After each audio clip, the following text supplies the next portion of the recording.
প্রথমত তো আমাদেরকে জানতে হবে পুরো টার্মটা। টার্মে আমরা কি কি ইউজ করছি? স্পন্ডাইলোসিস বা স্পন্ডোলাইটিস, ঠিক আছে। তার আগে ফার্স্টে আসছে স্পন্ডিও। স্পন্ডিও মানে হচ্ছে স্পাইন। আমাদের neck, that is cervical, thoracic, lumbar, sacrum, coccyx, এই হলো আমাদের স্পাইনাস সেগমেন্টস। পুরো সেগমেন্টস গুলোকেই আমরা স্পন্ডাইলো বলে আমরা ডেফিনেটলি ডিনোট করবো। Spine means স্পন্ডাইল।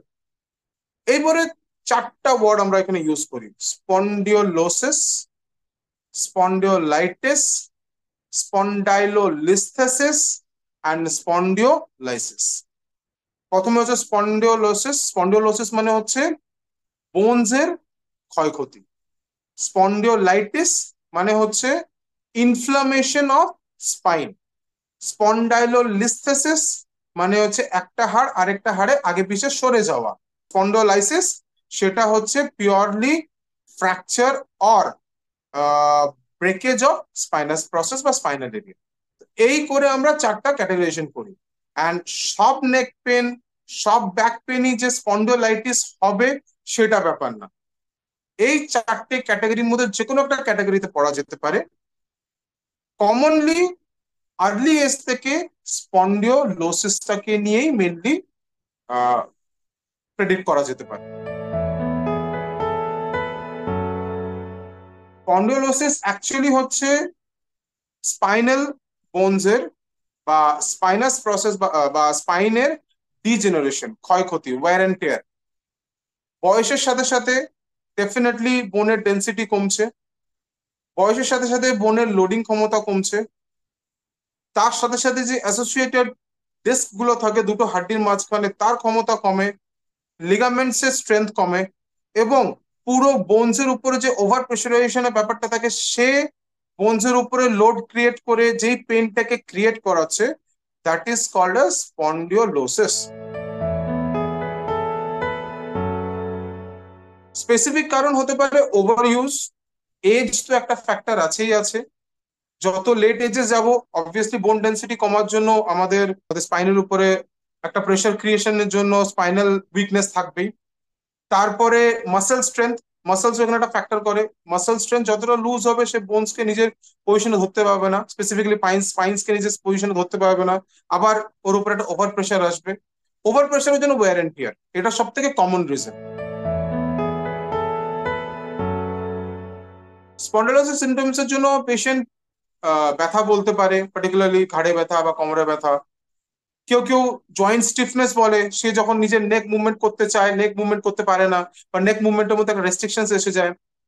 তারপরে অলওয়েজ একটা কনকনানি ব্যথা ঘাড়ের মধ্যে বা কোমরের মধ্যে পিঠের মধ্যে থাকে।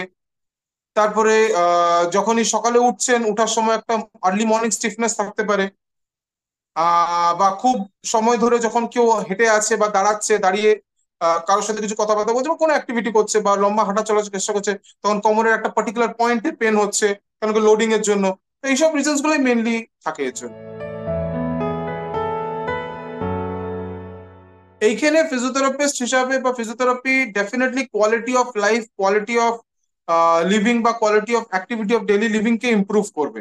তাতে এক্সারসাইজেস থাকলো, কিছু ফিজিওথেরাপি মোডালিটিস যেমন ইউএসটি আইএফটি করে থাকলো, সে ডেফিনেটলি মাসলস কে পেন ফ্রি, মাসলস কে অ্যাক্টিভেট, বা আমাদের মাসলস এর মধ্যে যে মেকানো রিসেপ্টরস গুলো থাকে তার স্টিমুলেশন। তারপরে এক্সারসাইজ করে ডেফিনেটলি মাসল স্ট্রেংথেনিং। তারপরে কিছু posture control exercises, ergonomical advices, lifting techniques বা পোস্টারাল গেট আপ টেকনিক্স, এই সবগুলোকে ডেফিনেটলি আমরা হেল্প করব।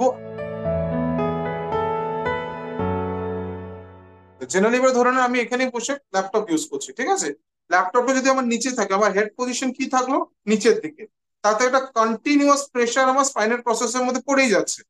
আমাকে জেনারেলি যেটা আমরা এরকমের অ্যাডভাইসেস দিয়ে থাকি, কি আমার সিস্টেমটা অ্যাটলিস্ট আমার আই লেভেলে থাকবে, সো দ্যাট আমার নেক সবসময় এই পজিশনে থাকলো। হ্যান্ড রেজিশন, হ্যান্ড পজিশন স্পেসিফিক্যালি আমরা আর্ম রেস্ট রাখবো always on the chair, and I should be on the straight zone, মানে সিস্টেমের দিকে ডাইরেক্ট। আমাদের যদি কম্পিউটারকে বা ল্যাপটপকে যদি ইউজ করতে হয় ফর অ্যারাউন্ড 2 আওয়ার্স, আমরা ডেফিনেটলি বলি যদি 2 আওয়ার্স আমরা এই পজিশনে থাকি কন্টিনিউয়াসলি, তাহলে এভরি 2 আওয়ার্স আমাদের ব্রেক নিতে হবে। ব্রেক নিয়ে we can do a back extension, মানে জাস্ট মাথা উপর দিকে করলাম, or else look upward, look thisward, turn this side, turn this side. Just নেকের উপরে যে এতক্ষণ আমাদের প্রেশারটা ছিল, সেই প্রেশারটাকে আমরা মিনিমাইজ করতে পারি। আজকের ডেটে সব থেকে কমন হচ্ছে ফোন। যখনই আমরা ফোন ইউজ করি আমাদের পজিশন কি থাকে, এই ভিডিও দেখছি বা গেম খেলতে যাই করছি, আমাদের পজিশন অলওয়েজ ডাউন।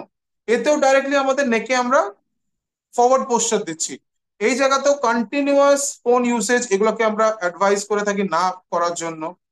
3 নম্বর জিনিস, ডেফিনেটলি যখনই আমার এই নেক ব্লেডসটা ইরিটেটেড হবে তখন আমাদেরকে নেক লিফট টেকনিক্স কিছু আমাদের রাখতে হবে, দেন ফরওয়ার্ড ব্যাকওয়ার্ডস মুভমেন্টস কিছু রাখতে হবে, then up down side wise side bend rotations গুলো রাখতে হবে, সো দ্যাট নেকের উপরে যেটা কন্টিনিউয়াস প্রেশার ক্রিয়েট হয়ে থাকছে সেই প্রেশারটাকে আমরা মিনিমাইজ করতে পারি। বেসিক্যালি যত আর্লি সবাই এক্সারসাইজটাকে গ্রাপস করবে বা নিজের অ্যাক্টিভিটিস অফ ডেইলি লিভিং মধ্যে এক্সারসাইজ প্যাটার্নটা রাখবে, স্পেসিফিক্যালি নেকের জন্য এক্সটেনশন এক্সারসাইজেস গুলো, তারা ডেফিনেটলি নিজেকে সেফ জোনে রাখবে। যতটা ওরা নিজেকে ওভার প্রেশারাইজ করবে, এক্সারসাইজকে অ্যাভয়েড করে থাকবে, তত তারা নিজেকে ডেঞ্জার জোনে রাখবে। তো সেফ জোনে রাখার জন্য প্যাটার্নটা কন্টিনিউ করাটা বেটার। কোনো প্রোটোকল নাই, অ্যাটলিস্ট সারাদিনে যদি 2বার, সকালে একবার বিকেল বেলা একবার নিজের জন্য একটা এক্সারসাইজের সময় বের করতে পারে বা এক্সারসাইজ করে থাকে, ডেফিনেটলি সেটা তাকে হেল্পই করবে। প্রিভেনশনটা ডেফিনেটলি রাখা যেতে পারে, কেন কি বলা না, prevention is better then cure. তো ওই ওয়ার্ডটাকে ডেফিনেটলি এখানে ইউজ হয়। যতটা আমরা নিজেকে এক্সারসাইজ প্যাটার্ন, যতটা আমাদেরকে নিজেদের হেলদি লাইফস্টাইল হেলদি জোনে রাখবো, ততটাই আমরা প্রিভেনশন জোনে থাকবো। প্রিভেনশন জোনে থাকলে আমরা স্পন্ডোলোসিস এর যে ইল এফেক্টস গুলো আছে তার সাথে অনেকটা সেফ গার্ড হয়ে বলতে গেলে। এবারে আমাকে যদি নেকে বলতে হয়, যেমন ফরওয়ার্ড নেক পোস্চার খুব বেশি নয়, সাথে এক্সটেনশন থাকবে। যদি আমার ব্যাক পোর্শনকে নিয়ে বলি, দ্যাট ইজ লাম্বার জোন। যখন আমি শুয়ে ঘুম থেকে উঠছি তখন always try to get up on one side. আমরা জেনারেলি কি করি, আমরা জাস্ট এই করে উঠে পড়ি না, এইটা না, আমরা অলওয়েজ এক সাইডে টার্ন করব। টার্ন করে তারপরে সাইড মাসল বা সাইড জোনসটাকে ইউজ করে আমরা নিজেকে লিফট আপ করব, সেই প্যাটার্নটা রাখা যেতে পারে। থার্ড, কোমরের জন্য যেমন ব্যাক এক্সটেনশন আছে, যেটা ভুজঙ্গাসন আছে, হাতটা দু সাইডে রেখে জাস্ট একটা ব্যাক এক্সটেনশন করলাম, এই একটা প্যাটার্ন আছে। আরো একটা আছে স্পাইনাল মোবিলিটিকে ইমপ্রুভ করার জন্য cat and camel kind of exercises. Cat and camel exercise আমরা করতে পারি, সেটা আমাদের জন্য বেনিফিশিয়াল। তো এই প্যাটার্নস গুলো যদি আমরা রাখি, অবশ্যই আমরা জিনিসগুলো থেকে অনেকটা বেশি প্রিভেন্টিভ ওয়ে হেল্প হয়ে কাজ হতে পারে।